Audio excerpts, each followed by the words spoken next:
Inflation part 3, we'll do GDP, GNP, real GDP, per capita GDP, and nominal GDP. Taking a look at the definitions. First thing, the gross domestic product, that's what GDP stands for. The definition of that is the total dollar value of all final goods and services produced within a country for one calendar year. The equation for that is C plus I plus G plus X minus M. The thing here is total dollar value of all final goods and services produced within a country for one calendar year, for that year. So it doesn't take into account if somebody bought a used car this year. It only takes into account of the brand new car that was bought and sold this year in the United States. So just realize that when talking about GDP, it's just this year's product, what was made, not the resale of any other product or last year's product or whatever. Things that are produced and sold this year that are made this year. We used to have what's called the gross national product, the GNP. And we switched from the GNP to the GDP.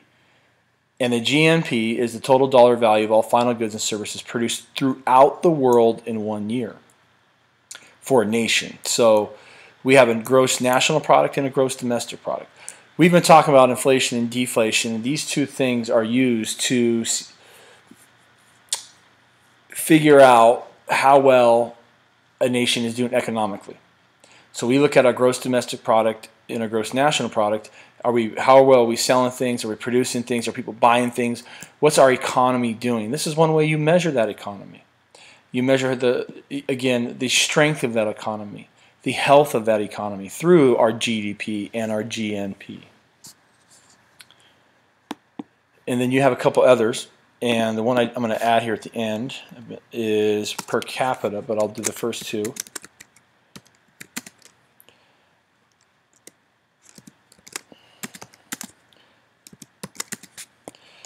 As I'm typing, I apologize, I'm not talking. All right, nominal GDP is current GDP expressed in current prices of the time period being measured. Real GDP is the inflation-adjusted GDP. So you can look at different GDPs throughout time. You just got to adjust it to the inflation. So there's a whole equation that goes with this. But the one that's interesting here is per capita GDP, and that's GDP per person. And like in the United States, we probably per person, household, per person, I'm going to say slash household, you look at how much money does a person make. This kind of helps determine, is a nation first, second, or third world. Like in Haiti, the per capita GDP is about $200 a year. United States around $40,000 per year. And that's pretty high. That's being high. So it's probably closer. Like right now, probably like 35 or 30. So how much money you make within a year. And so that this is a measure of a person's economic health, individual's economic health. And I'll write that down here for you.